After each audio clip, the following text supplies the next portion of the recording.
लड़की बड़ी अनजानी है, सपना है सच है कहानी है, देखो ये पगली बिल्कुल ना बदली, ये तो वही दीवानी है। हो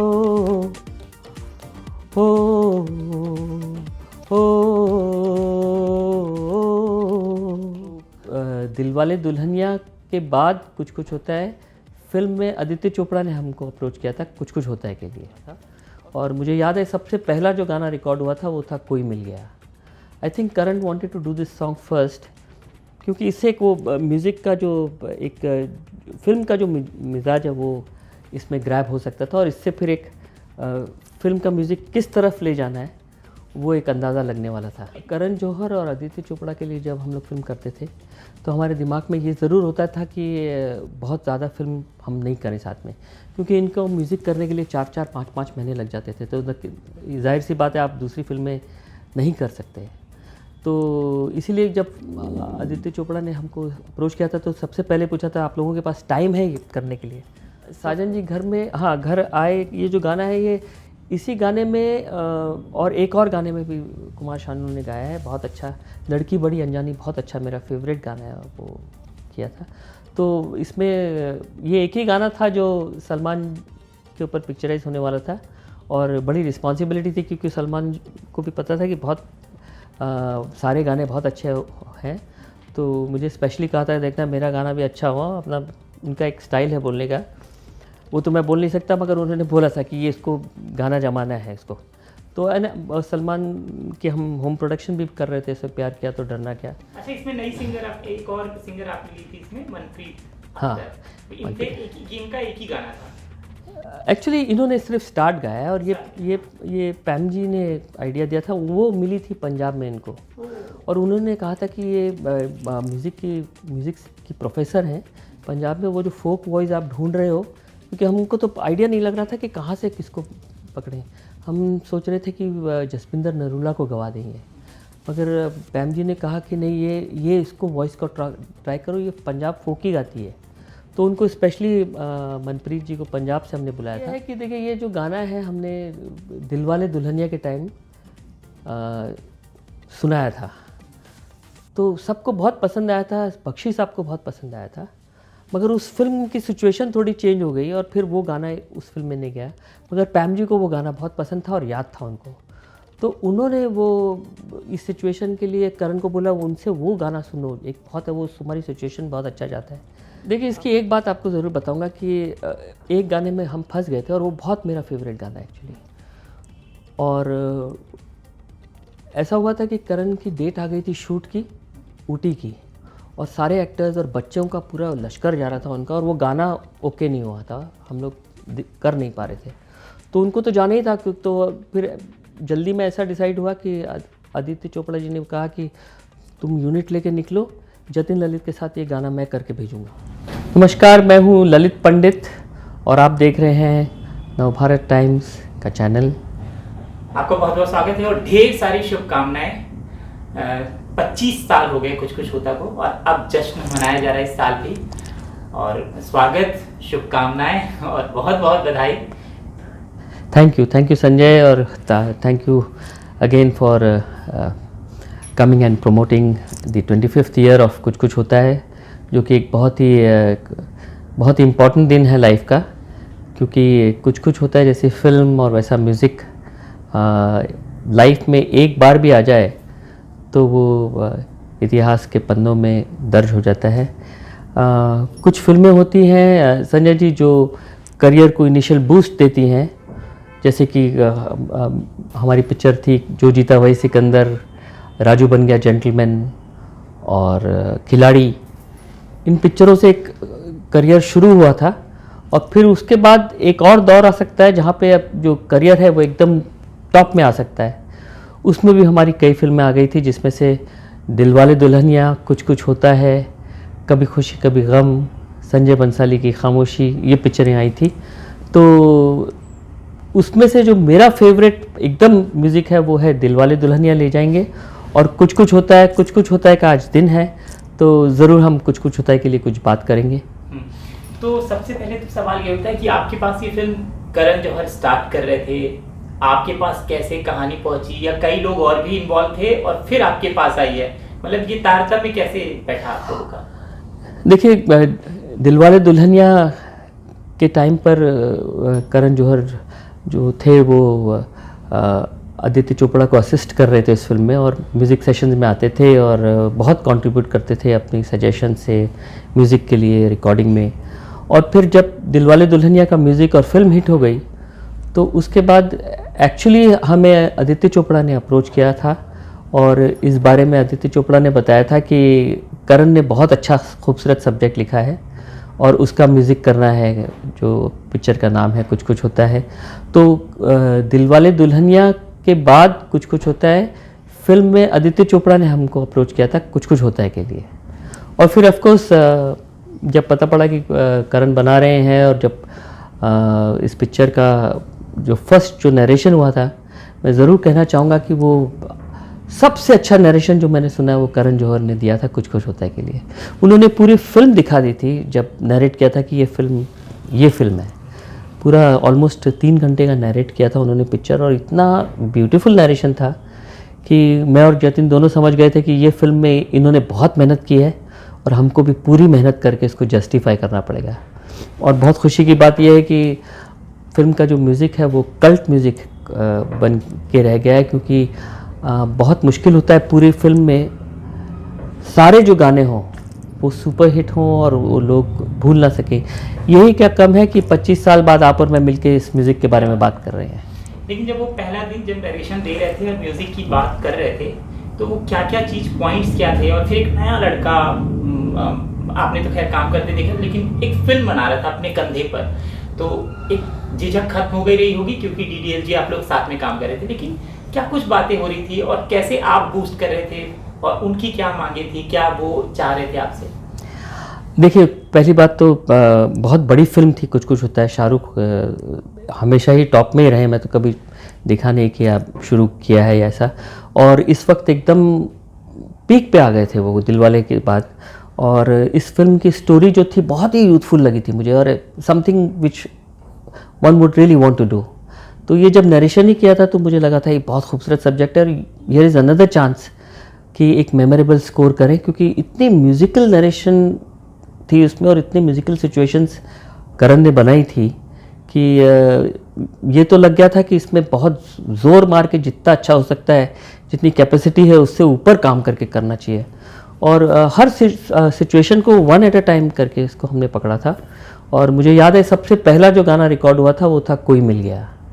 आई think Karan wanted to do this song first, क्योंकि इससे एक वो म्यूज़िक का जो एक फिल्म का जो मिजाज है वो इसमें ग्रैब हो सकता था, और इससे फिर एक फिल्म का म्यूज़िक किस तरफ ले जाना है वो एक अंदाज़ा लगने वाला था। लेकिन क्या ये आपके मिजाज का गाना था कोई मिल गया? बिल्कुल बिल्कुल, ये सिचुएशन में इनफैक्ट सारे ही गाने मेरे बहुत ही क्लोज हैं और बहुत ही मेरे मिजाज के हैं।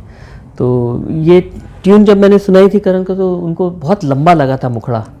फिर हमारा डिस्कशन हो तो मैंने उनको कहा कि देखो इसमें इतने इतने कैरेक्टर्स हैं फिल्म में, और you wanted the audience also to sing, तो एक रेपिटेशन का फ्रेज़ है इसमें जो कि आ सकता है, तो ये गाना बहुत ऐप्ट रहेगा। और मैं बहुत श्योर था कि गाना बहुत अच्छा रिकॉर्ड कर सकते हैं हम।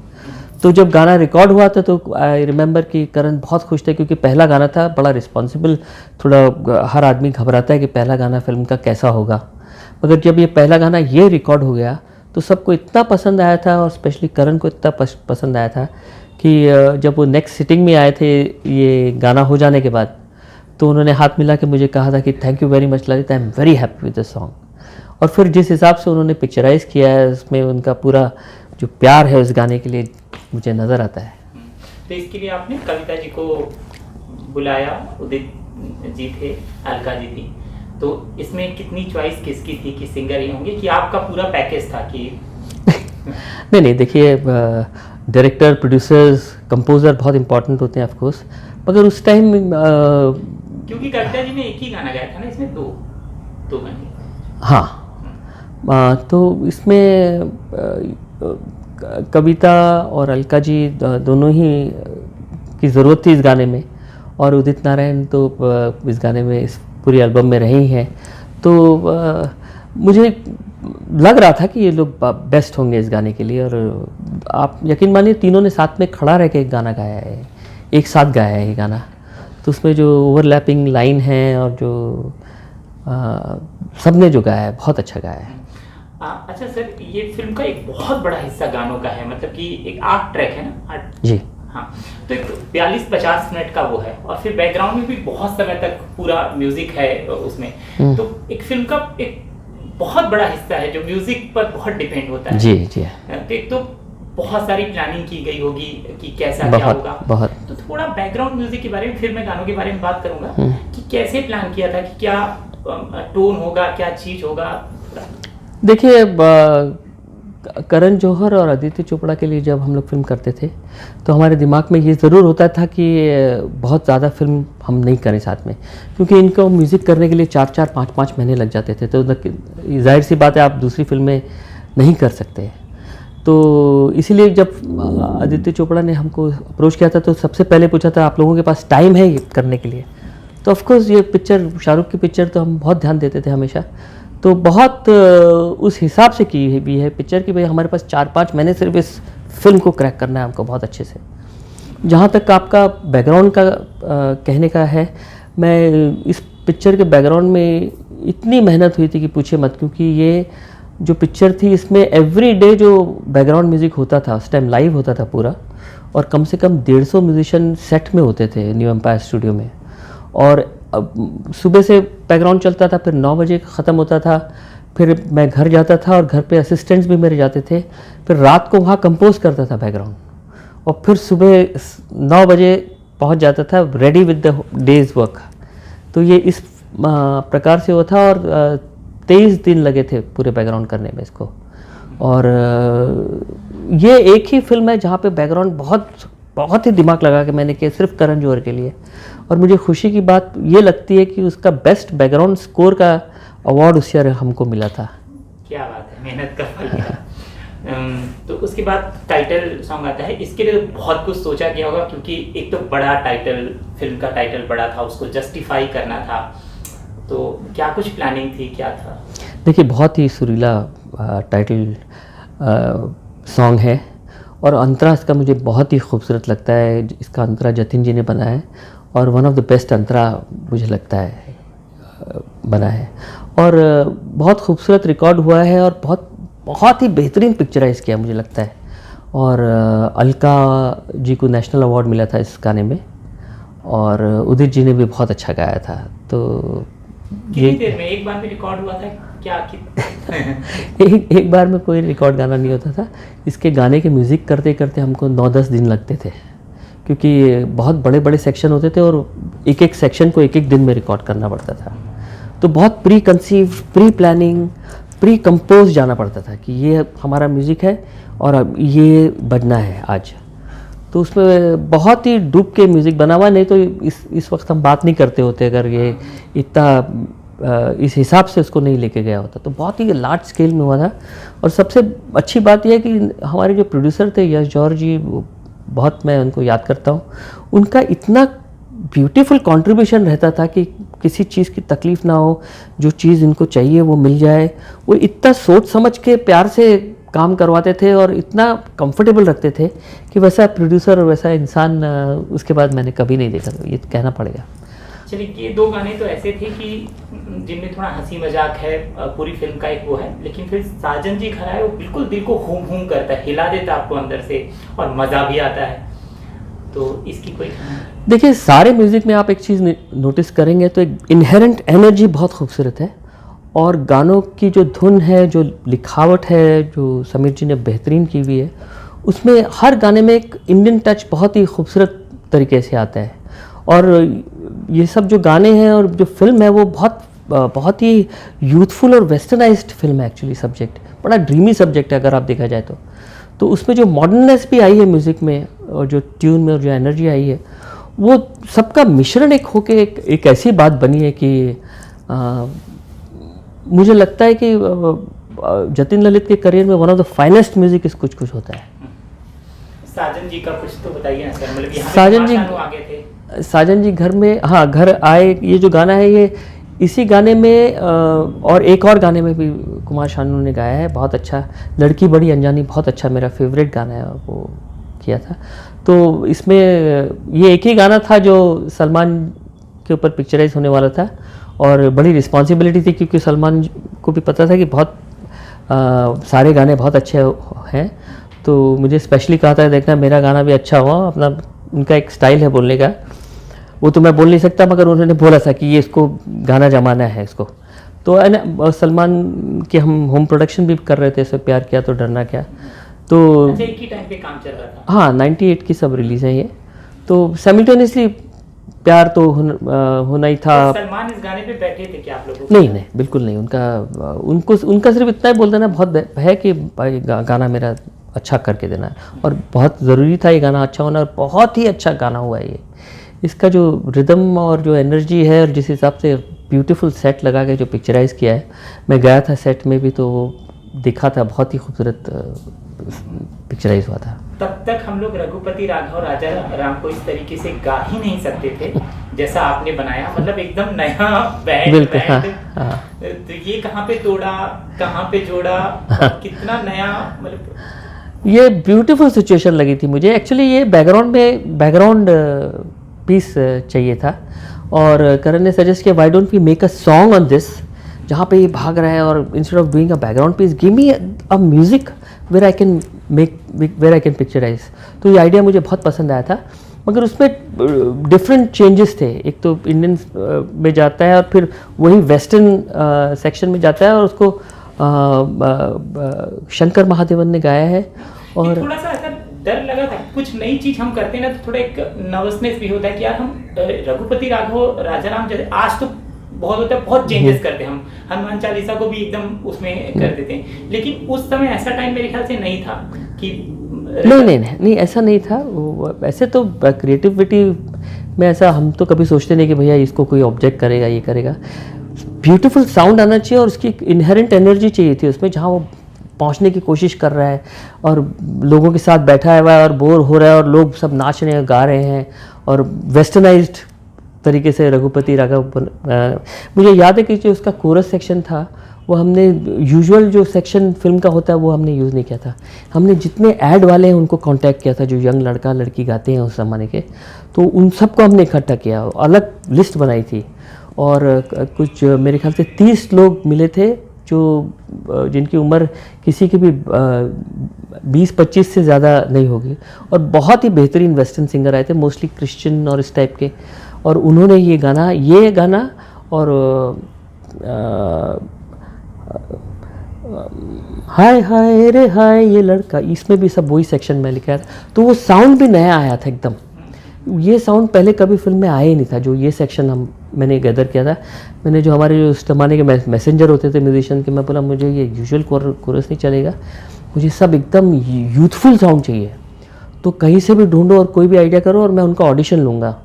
तो वो सब ऑडिशन के लिए घर पे आए थे एक दिन जमा करके, और सब एकदम यूथफुल यंगस्टर्स आए थे, और सबको मुझे वो समझ में आ गया था कि ये करेक्ट सेक्शन मिल गया मुझे।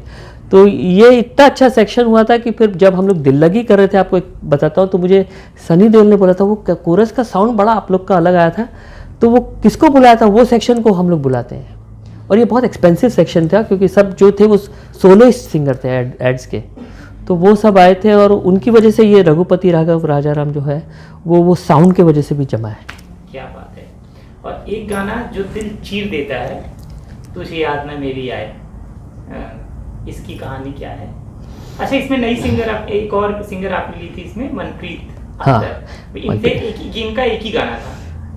एक्चुअली इन्होंने सिर्फ स्टार्ट गाया है, और ये पैम जी ने आइडिया दिया था, वो मिली थी पंजाब में इनको, और उन्होंने कहा था कि ये म्यूज़िक की प्रोफेसर हैं पंजाब में, वो जो फोक वॉइस आप ढूंढ रहे हो, क्योंकि हमको तो आइडिया नहीं लग रहा था कि कहाँ से किसको पकड़ें। हम सोच रहे थे कि जसपिंदर नरूला को गवा देंगे, मगर पैम जी ने कहा कि नहीं, ये इसको वॉइस को ट्राई करो, ये पंजाब फोक ही गाती है। तो उनको स्पेशली मनप्रीत जी को पंजाब से हमने बुलाया था, और उनका ऑडिशन लिया, तो वो तो बहुत पावरफुल वॉइस थी, और बहुत ही जो एक फोक टच चाहिए था, और जो एक सोज वाली आवाज़ जो बोलते हैं, जो इसकी बिगनिंग में ज़रूरत थी, रब्बा मेरे जो गाया उन्होंने, ये उनकी वॉइस में हुआ है। और फिर अलका याग्निक ने बहुत अच्छा गाया है इसमें। इस बातचीत में कोई ऐसी चीज़ याद आ रही है जो आपको लगता है कि मुझसे पूछने में रह गई लेकिन वो दिलचस्प बात है, बता देनी चाहिए? वो बात ये है कि देखिए, ये जो गाना है हमने दिलवाले दुल्हनिया के टाइम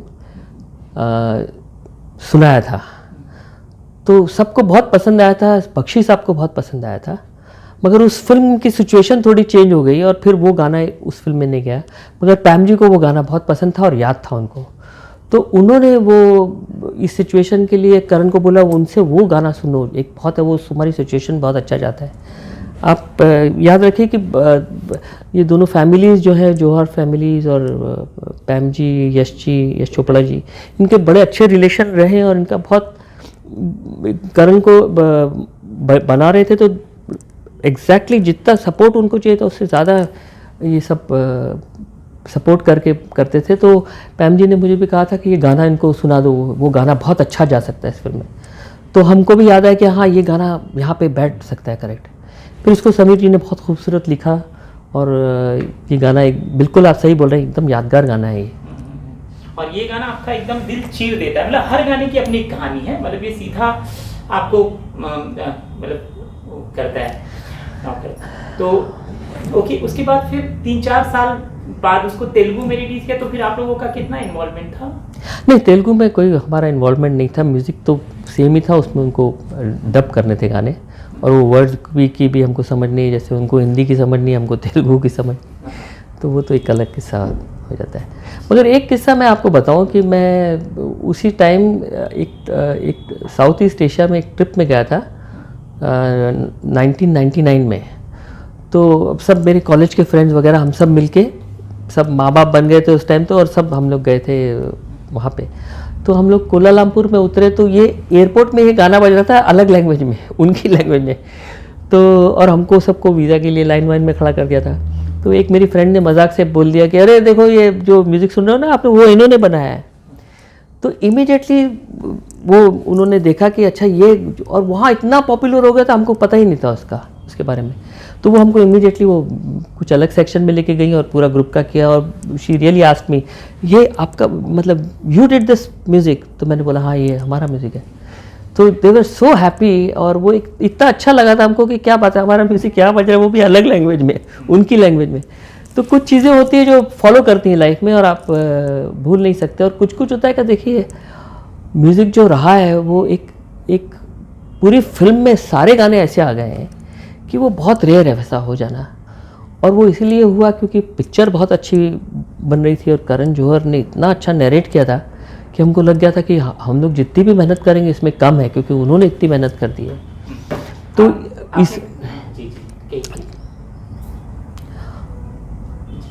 तो जैसे अगर कोई टीम का कैप्टन बहुत अच्छा करे तो बाकी जो होते हैं वो सब तैयार हो जाते हैं कि नहीं यार, हमको इसमें हमारा कंट्रीब्यूशन होना चाहिए इसमें। मगर फिर वो कंट्रीब्यूशन ऐसा रहा कि वो एक कल्ट म्यूज़िक होकर रह गया है, क्योंकि पिक्चरें जो बहुत लंबे तक याद होती हैं वो देखिए म्यूज़िक के लिए याद रहती हैं। म्यूज़िक का उसमें बहुत कंट्रीब्यूशन होता है, तब आप उस पिक्चर को याद रखते हैं कि नहीं इसमें तो कमाल म्यूज़िक था। और लोग जब बात करते हैं तो ये ज़रूर बोलते हैं कि कमाल म्यूज़िक था पिक्चर का यार। तो वो जो चीज़ थी, कुछ होता है कि म्यूज़िक में है।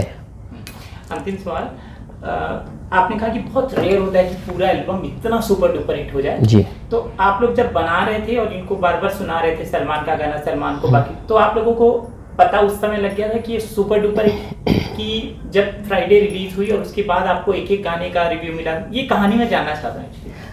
देखिए, ये जब म्यूज़िक पूरा बन गया था और जिस हिसाब से जा रहा था और जिस हिसाब से पूरा काम हो रहा था, उससे अंदाज़ा बिल्कुल लग जाता है कि ये सुपर हिट होने वाला है म्यूज़िक। क्योंकि आप कैसे बना रहे हैं, आप किसी, क्योंकि देखिए कुछ ऐसा टाइप का नॉलेज नहीं था कि भैया गाना कर लें। गाना अच्छा करना है और गाना अच्छा देना है, ये दिमाग में रहना चाहिए।